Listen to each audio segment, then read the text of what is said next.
Shalom, Bapak Ibu, Saudara yang dikasihi Tuhan. Seri pengajaran hari ini berjudul Membawa Kematian Yesus. Satu hal yang perlu kita sadari ketika kita mau hidup sebagai anak-anak Allah, ketika kita mau menjadi manusia unggul, manusia yang berkenan di hadapan Bapa, tidak bisa tidak kita mesti membawa kematian Yesus dalam tubuh kita. Firman Tuhan dalam 2 Korintus 4 ayat 10, kami senantiasa membawa kematian Yesus di dalam tubuh kami, supaya kehidupan Yesus juga menjadi nyata di dalam tubuh kami. Jelas, ayat ini mengatakan demikian supaya kehidupan Yesus bisa menjadi nyata. Artinya, orang bisa melihat Yesus, mengenal Dia melalui hidup kita. Kematian Yesus sendiri harus kita pahami sebagai bentuk kepasrahan atau kesediaan yang tulus untuk menerima segala penderitaan yang harus dialami untuk menyelesaikan tugas yang Bapa percayakan kepadanya. Kita tahu Tuhan Yesus tidak pernah menghindari penderitaan atau kesulitan sebesar apapun itu. Bagi Yesus, yang terpenting dalam hidupnya bisa menyelesaikan tugas yang dipercayakan Bapa kepadanya. Tuhan Yesus berkata, Dia tidak memiliki tempat untuk meletakkan kepalanya. Matius 8 ayat 20. Maksudnya, Ia rela tidak memiliki kenyamanan apapun di bumi ini. Sebab bagi Dia yang terpenting bisa melakukan kehendak Bapa dan menyelesaikan pekerjaannya, seperti dikatakannya dalam Yohanes 4 ayat 34. Keteguhannya itu dibuktikan ketika di Taman Getsemane, Yesus berkata, bukan kehendakku yang jadi, tetapi kehendak-Mu-lah Bapa. Saudara, peragaan hidup Yesus inilah yang membuat Paulus berani mengalami berbagai penderitaan dalam pelayanannya, sehingga ia pun berkata, dalam segala hal kami ditindas, namun tidak terjepit. Kami habis akal, namun tidak putus asa. Kami dianiaya, namun tidak ditinggalkan sendirian. Kami dihempaskan, namun tidak binasa. Kami senantiasa membawa kematian Yesus di dalam tubuh kami, supaya kehidupan Yesus juga menjadi nyata di dalam tubuh kami. 2 Korintus 4 ayat 8-10. Inilah yang dimaksud dengan membawa kematian Yesus, yaitu kepasrahan atau kesediaan untuk menderita bersama Tuhan Yesus di dalam tubuhnya.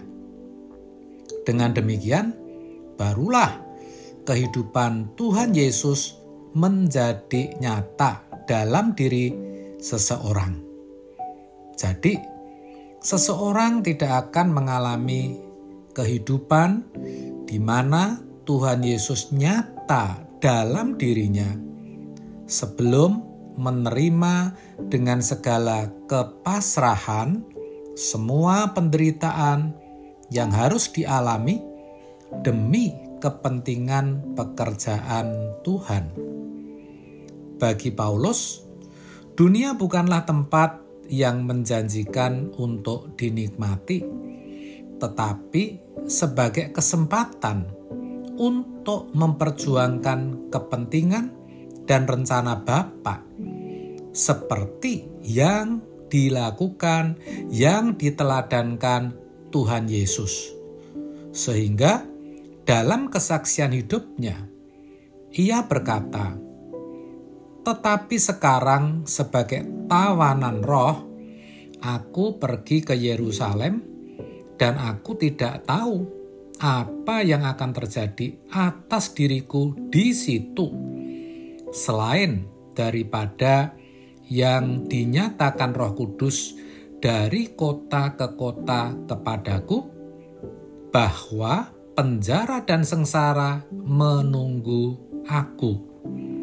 Tetapi aku tidak menghiraukan nyawaku sedikit pun, asal saja aku dapat mencapai garis akhir dan menyelesaikan pelayanan yang ditugaskan oleh Tuhan Yesus kepadaku untuk memberi kesaksian tentang Injil kasih karunia Allah."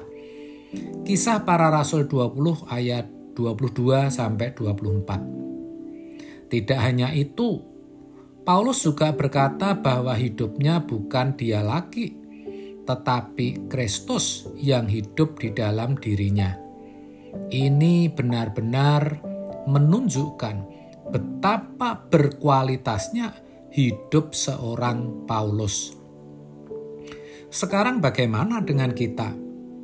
Apakah sebagai orang percaya kita juga sudah membawa kematian Yesus?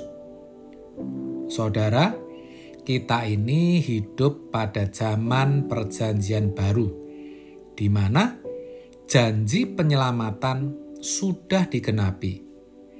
Maka, sebagai orang percaya seperti Paulus, kita juga dipanggil untuk membawa kematian Yesus.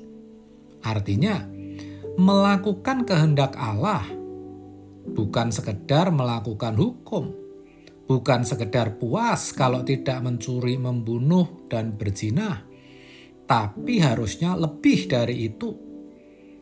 Panggilan kita adalah untuk mengerti kehendak Bapa dan melakukannya. Ingat, kekristenan itu berbeda dengan pola hidup keberagamaan.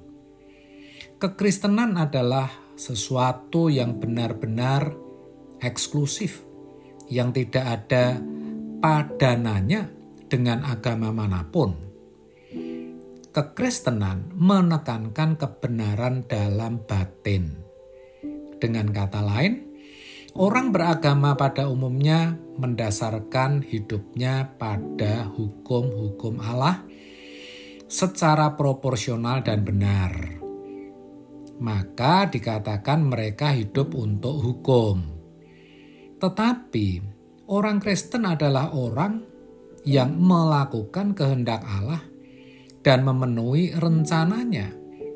Maka dikatakan mereka hidup bagi Allah. Itu bedanya. Kalau kita mengaku dan berani menyebut diri orang Kristen, kita harus mau membawa kematiannya dalam tubuh kita. Kurang dari itu, pasti ada yang salah dengan kekristenan kita. Sebab memang Kristen artinya seperti Kristus. Jadi, mari saudara, kita sadari akan hal ini dan kita berjuang supaya kita tidak hanya sekedar beragama Kristen, tapi benar-benar menjadi Kristen, yaitu dengan jalan membawa kematian Yesus dalam tubuh kita. Amin. Tuhan Yesus memberkati.